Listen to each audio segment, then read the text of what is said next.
नमस्कार, मैं हूं डॉक्टर गौतम पांडे और आप देख रहे हैं जीपीएन बिहार, सच्ची बात सटीक विश्लेषण। दोस्तों, आज हम यहां बैठे हैं एक खास मुद्दे पर बात करने के लिए। हमारे जो मेहमान हैं उनका परिचय हम आप लोगों से करवा दें। हमारे साथ हैं संजीव कुमार रेणु जी, ये डिस्ट्रिक्ट जनरल सेक्रेटरी हैं जेडीयू से। अभय कुमार सिन्हा जी, आप हैं जिला प्रधान महासचिव आरजेडी से।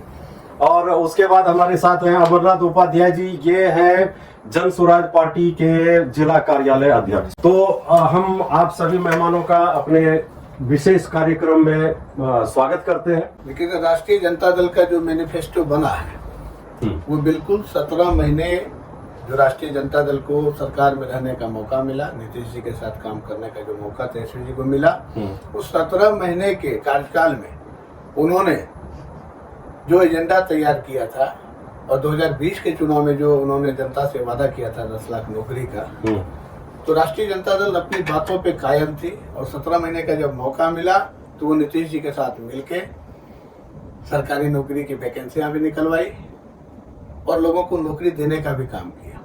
जितने भी औपबंधिक निबंधन पे शिक्षक, बाली या तालीमी मरकज या जो भी टोला सेवक वगैरह थे, सभी का मानदेय बढ़ाने का काम किया, सबको रेगुलर करने का काम किया।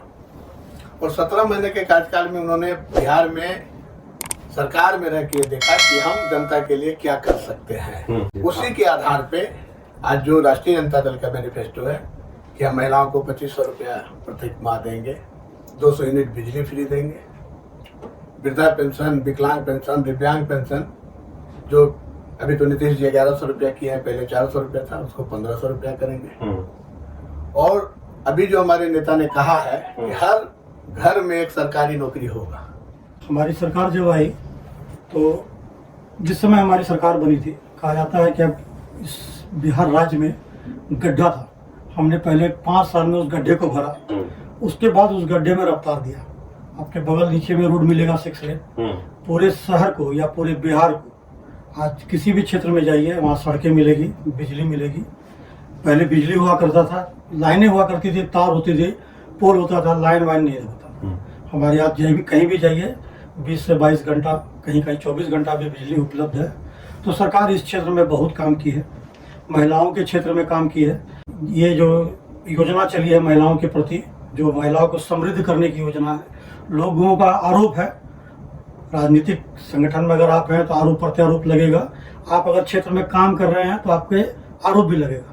हम कितना बेहतर किए, ये पीछे वाली हमारा 17 साल का जो कार्यकाल था, जनता ने उसको देखा, हम कितना बेहतर कर सकते हैं, ये जनता समझ रही है। कोई भी क्षेत्र इस विकास के क्षेत्र से मेरा अधूरा नहीं रहा। हमने हर क्षेत्र में काम किया और आगे जितना भी संभव होता है हम लोग आगे काम करेंगे, क्योंकि विकास लगातार प्रक्रिया है। हर लोग अपने अपने समय में काम किए होंगे, हमने बेहतर काम किया और बेहतर काम करेंगे। मेरी अगर सरकार बनती है तो सबसे पहले हम विश्व स्तरीय शिक्षा की व्यवस्था करेंगे। अगर हमारे पास शिक्षा हो जाएगा, शिक्षित हो जाएंगे तो लक्ष्मी आ जाएगी, पहली बात। दूसरी बात, किसानों की अच्छी खेती के लिए नकदी फसल, जो मनरेगा को पैसा हम देते हैं और जिसका बंदर बांट होता है, वो हम डायरेक्ट किसानों को 2500 रुपया महीना करके देंगे। जो मनरेगा में नहीं देंगे वो डायरेक्ट किसान को जाएगा और किसान उसी लेबर से अच्छे से काम कराएगा और किसान को, लेबर को पूर्ण रुपया मिलेगा। ठीक है। और तीसरी बात कि मेरी अगर सरकार बनती है तो ये जो वृद्धा पेंशन है ये 2000 रुपया प्रति माह मिलेगा। चौथी बात, स्कूल में अभी 70,000 करोड़ का बजट बिहार का है, एक बच्चों पर अमूमन 986 रुपया 92 पैसा खर्च हो रहे हैं सरकार का, लेकिन बच्चा नीचे खिचड़ी खा रहा है, ऊपर डिग्री ले रहा है। तो जो मेधावी बच्चे हैं जो पढ़ना चाहेंगे प्राइवेट में, जब तक हमारी इंफ्रास्ट्रक्चर तैयार नहीं हो जाती है तब तक मैं सरकार की तरफ से उस बच्चों को पैसा देंगे और प्राइवेट स्कूल में बच्चे पढ़ेंगे। चलिए, बहुत बहुत धन्यवाद आपका। और रोजी रोजगार, हाँ। जो सबसे बड़ी समस्या है बिहार की, कि आज भी 55,80,412 व्यक्ति बिहार से बाहर पलायन करके रहते हैं और जिसकी शादी कल हो जाती है उसे ये चिंता सताने लगता है कि मैं अब वर्षों का हमारा टिकट है, हमें जाना है, तो वो अपने परिवार से दूर हो जाते हैं। तो उसका रोजी रोजगार की व्यवस्था 10 से 15,000 का हम बिहार में ही करेंगे। चलिए, बहुत अच्छी बात है। आपसे सबसे पहला मेरा सवाल ये है अब कि 17 साल में आपकी सरकार अभी तक ऐसा कोई भी इंतजाम नहीं कर पाई जिससे कि जो पलायन है लोगों का रुके, लोग बिहार छोड़कर यहाँ से भागने पर मजबूर हैं। ऐसा क्या कारण है कि राज्य में इतने साल में कोई आप बड़ा इंडस्ट्री नहीं लगा सके, कोई स्थानीय स्तर पर कोई छोटा इंडस्ट्री नहीं लगा सके, जिससे कि जो यहाँ के युवा वर्ग है जो बिहार छोड़कर जा रहे हैं वो यहाँ पर काम करे, अपने परिवार के साथ में रहे। पलायन पूरे देश की समस्या। पलायन से अर्थ होता है कि लोगों का बाहर जाना। सबसे अधिक अगर पलायन इस देश में देखा जाए तो पंजाब में, जहाँ के लगभग पंजाबी लोग वो कनाडा जाके बस जाते हैं, वो भी एक पलायन है। और बिहार के लोग बिहार से अन्य राज्य के लिए जाते हैं, वो भी एक पलायन है। तो पलायन शब्द का अर्थ आप गलत निकाल रहे हैं कि बिहार से ही लोग बाहर जा रहे हैं। हर स्टेट से लोग बाहर जा रहे हैं। सबसे शिक्षित राज्य केरल को माना जाता है। मैक्सिमम पलायन वहाँ से भी होता है जो लोग विदेश जाते हैं। अब रही दूसरी बात कि हम इंडस्ट्री क्यों नहीं लगा पाए, इसका एक कारण था। मैं इसके लिए भी हर समय में या हर दशक में कोई ना कोई सरकार रही है और उस समय वो सरकार ने अपनी जिम्मेवारी को पूरा नहीं किया। क्राइम की संख्या बहुत थी। लोग अपने हजारों करोड़ का इन्वेस्टमेंट करने से डरते थे। जब हमारी सरकार आई 2005 के में, तो हमने एक उस लेवल को काम करने के लिए कोशिश किया। होता है कोई भी इंडस्ट्री आने में किसी को 2000-5000 करोड़ का इन्वेस्टमेंट करना है, पहले बिहार को देखता है। आज कोई शिक्षा की बात करता है या रोजगार की बात करता है या स्वास्थ्य की बात करता है। शिक्षा और स्वास्थ्य को बिगाड़ने में 5 से 10 साल लगता है, बनाने में 25 से 30 साल लगेंगे। आज आप एजुकेशन पे काम कीजिएगा, उस एजुकेशन को सुधरते सुधरते 25 साल लगेंगे। हमारी सरकार आज 17 साल हुई है। पहले बिल्डिंग नहीं हुआ करती थी, एक शिक्षा का वो भी नारा दिए थे, लोग दरी बिछाते थे, पेड़ के नीचे रहते थे। आज भी कहीं कहीं मिलने को मिल जाएगा, लेकिन मैक्सिमम जगह हमारी बिल्डिंगें मिलेगी। जो लोग बच्चे जाते हैं पढ़ने के लिए, बच्चे को पढ़ाई मिलती है। बीपीएससी के माध्यम से शिक्षकों की बहाली हो रही है, वो शिक्षा का काम हो रहा है। लेकिन आपकी बात पलायन पे मैं आता हूँ। अच्छा, बिहार में रोजगार की व्यवस्था हो रही है।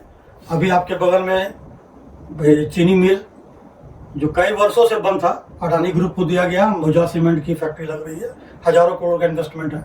तो चीनी मिल क्यों नहीं खुलवाए आप? उसमें सीमेंट क्यों लग रहा है? वो भी पूरा जो कंपाउंड है चीनी मिल का जो एरिया है, वो टोटल एरिया नहीं जा रहा है उसको, जो हमारी जानकारी है। 100 एकड़ की वो एरिया जा रहा है, उसमें क्यों नहीं लग सकता? जब एक चीज को आप बर्बाद कर दीजिएगा पिछले 15 से 20 साल में, उस गन्ने की खेती को फिर से वापस लाने में, उस किसान को वापस लाके उस गन्ने के क्षेत्र को तैयार करने में 15 से 20 साल लगेंगे फिर। इसलिए उस चीज को डेवलपमेंट के लिए कि नए दिशा में लोगों को रोजगार देना है, तो तत्कालिक को व्यवस्था होगी जिसमें किया जा रहा है। अभी कालगांव के तिरुपति में उनको वहाँ पे भी पावर प्लांट के एनटीपीसी के द्वारा दिया जा रहा है, उनको भी दिया गया। तो धीरे धीरे डेवलपमेंट होता है। पहला इथेनॉल प्लांट आपके पूर्णिया शहर में लगा। ऐसा नहीं है कि विकास के प्रति या हम लोग इंडस्ट्री के प्रति जागरूक नहीं है। हम लोगों ने मैक्सिमम कोशिश किया है। और बीआरडा और आईडीए के तहत बहुत सारे जमीन जो है वो अलॉटमेंट किए जा रहे हैं। आपके बगल में बीआरडा चले जाइए, आपको नहीं लगेगा हम इसी पूर्णिया शहर में खड़े हैं। बहुत सारा स्वतः डेवलपमेंट वाले, मतलब जो ये ऑटो रिक्शा होते हैं, मैन्युफैक्चरिंग हो रहा है और लोग शहर पे देख रहे हैं उसको। ये भी रोजगार का एक माध्यम है। हमने 50 लाख रोजगार का वादा किया था, लगभग पूरा किया। 10 लाख नौकरी का वादा था, उसको भी पूरा किया। लोग कहते हैं कि मैंने 17 महीना या उसके अंदर मैंने रोजगार दिया। ये गलत बात है। ये इसलिए गलत बात है कि उप मुख्यमंत्री का साइन से कोई रोजगार मिलता नहीं है, ना मिलता है। साइन मुख्यमंत्री को ही करना पड़ता है उस रोजगार में। आपकी सहभागिता हो सकती है, आप दावा नहीं कर सकते। जो मेन सोर्स होते हैं काम वही करते हैं। हमारे माननीय मुख्यमंत्री जी ने बहुत बढ़िया काम किया। उन्होंने रोजगार का वादा किया था, लगभग 50 लाख रोजगार दिया, 10 लाख नौकरी दी। ऐसा नहीं कर सकते हैं कि पलायन नहीं रुका है। आपने इथेनॉल कंपनी की बात की। जी। ये बात सही है। ये पूर्णिया का सौभाग्य है कि पहला इथेनॉल कंपनी पूर्णिया में लगा, पूरे बिहार में पहला। लेकिन वहां से जो शिकायत प्राप्त होती है किसानों से कि किसान से डायरेक्ट रॉ मटेरियल कंपनी वाला खरीदता नहीं है, इथेनॉल मिल वाला नहीं खरीदता है, वो खरीदता है ब्रोकर के थ्रू। तो फायदा किसको होता है इसमें? ठीक है, आपकी बात को मैं मानता हूँ। डायरेक्ट परचेज का कहीं उस प्रोसेस में, जब इथेनॉल प्लांट लगा, उसके जो प्रोसेस है उस प्रोसेस में डायरेक्ट परचेजिंग का कहीं बात नहीं है। इथेनॉल प्लांट को उपलब्ध कराना है मटेरियल पहले। तो मटेरियल वो इथेनॉल प्लांट मैक्सिमम गन्ने से बनना चाहिए, लेकिन ये यहाँ पे जो इथेनॉल प्लांट लगा वो सड़ा हुआ अनाज से बनता है, तो उसको उपलब्ध कराया जाता है। हमारे पास बफर स्टॉक बहुत है, देश के पास एक बफर स्टॉक है, तो 3 साल और 5 साल का स्टॉक होता है कि मान लीजिए कभी आकस्मिक कुछ व्यवस्था हो जाए देश में तो हम अब उसको उपयोग कर सकते हैं। लेकिन वो ऐसा नहीं होता है कि उसको हम निकालते हैं, उसको जब बफर स्टॉक उतने दिन के लिए रखा जाता है, चाहे वो अनाज सड़ जाए तो या पीछे बर्बाद वाला हो जाए, निकालते वो हैं। पीछे वाला ही निकलता है, उसी का यूज होकर हम लोग इथेनॉल प्लांट में यूज करते हैं। कुछ लोगों की शिकायत है वहाँ पे कि उस एरिया में बदबू होता है, उस पर भी काम हो रहा है और उस पर भी सुधार हो रहा है। काम करेंगे तो उस पर सुधार होगा, लेकिन हमने वो काम किया है।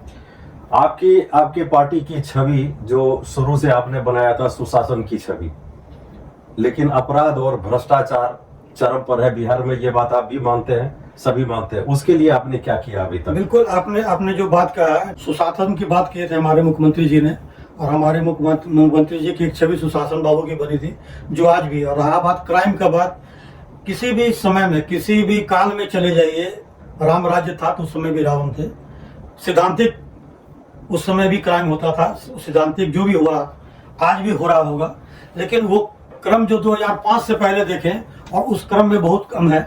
आप कहिएगा कि क्राइम होगा, क्राइम होना बहुत बड़ी बात नहीं, क्राइम को पकड़ा जाना बहुत बड़ी बात है।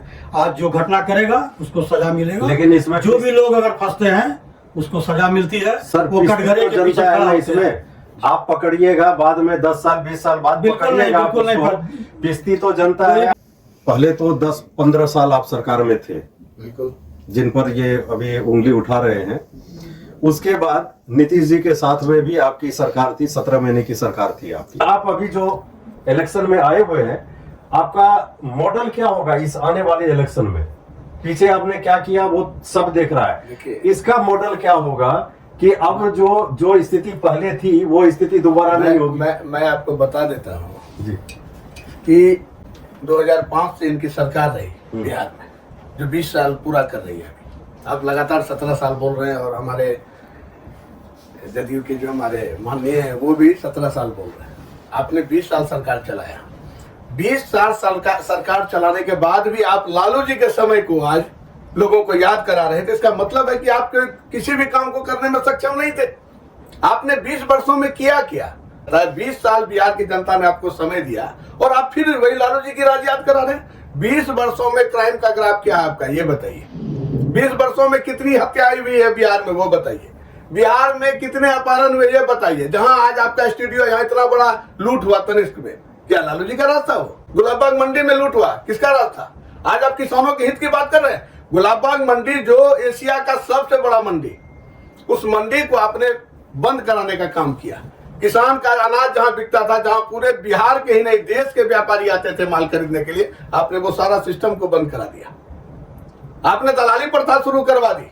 आज आप कहते हैं भ्रष्टाचार की बात करते हैं। आप जो कह रहे हैं, आप कह रहे हैं कि रेंट फिक्सेशन मैंने करवा दिया। आपने मूल लगान में रेंट फिक्सेशन कराया है।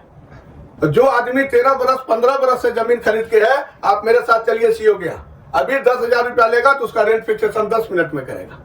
5,000 लेगा, उसका रेंट फिक्सेशन 10 मिनट में करेगा और रसीद कटेगी। सरकार का रेवेन्यू मार खा रहा है। आप तो कह रहे हैं कि हमने लगान निर्धारित करवा दिया। आपने मूल लगान निर्धारित कराया है, जो कि खतियानी के मूल लगान खतियानी का इस पे हुआ है, जो खतियानधारी था उनके आईडी पर हुआ है। लेकिन आपने उसके बाद जो म्यूटेशन किया है, जो रजिस्टर्ड 2 आपने ऑनलाइन किया है, जो म्यूटेशन का आपके सरकार के द्वारा, आपके पदाधिकारियों के द्वारा किया गया, जब उनका रजिस्टर्ड 2 में नाम दर्ज है, ऑनलाइन उसका जमाबंदी शो कर रहा है, तो आखिर उस पर लगान अभी तक क्यों नहीं चढ़ा? आपके पदाधिकारी पैसा लेने के चलते उसको अप टू डेट नहीं कर रहे। ये देखना किनका काम है, विपक्ष का या सरकार का? रही बात, आप कह रहे हैं कि ठीक है, यहाँ पर लालू जी के समय में 20 साल पहले बिहार की स्थिति क्या थी, क्राइम क्या था, नहीं था। ऐसा नहीं है। आपने 20 वर्षों में आपने बिहार में सरकार चलाया। आपके राज्य में पुलिस क्रिमिनल है, पुलिस डकैती किया पूर्णिया में, यहाँ पैसा छीना। आपका सिपाही भले ही बाद में आपने सस्पेंड किया है, आपने तो पुलिस को क्रिमिनल बनवा दिया। पुलिस के वर्दी में, पुलिस में नौकरी करने वाला शख्स जिसको इससे पहले एसपी ने सस्पेंड किया। पूर्णिया में पैसा लूटा डिक्की से व्यापारी का। आप कहते हैं आपने किसको क्रिमिनल, आप किसको क्रिमिनल कर रहे हैं? और किसी भी सरकार में अगर आप ये दोष देते हैं कि लालू जी के सरकार में क्राइम ज्यादा था, तो आप अपनी सरकार का क्राइम रिकॉर्ड उठा के देख लीजिए। जहां तक आप कह रहे हैं 2005 में जब आप मुख्यमंत्री बने बिहार के नीतीश जी, उस समय केंद्र में रघुवंश नारायण सिंह ग्रामीण विकास मंत्री थे, और लालू यादव ने बिना किसी भेदभाव किए, बिना सत्ता का लोभ किए बिहार को अनगिनत पैसा दिलवाने का काम किया था केंद्र से, जिसके बदौलत ग्रामीण सड़कें बनी थी।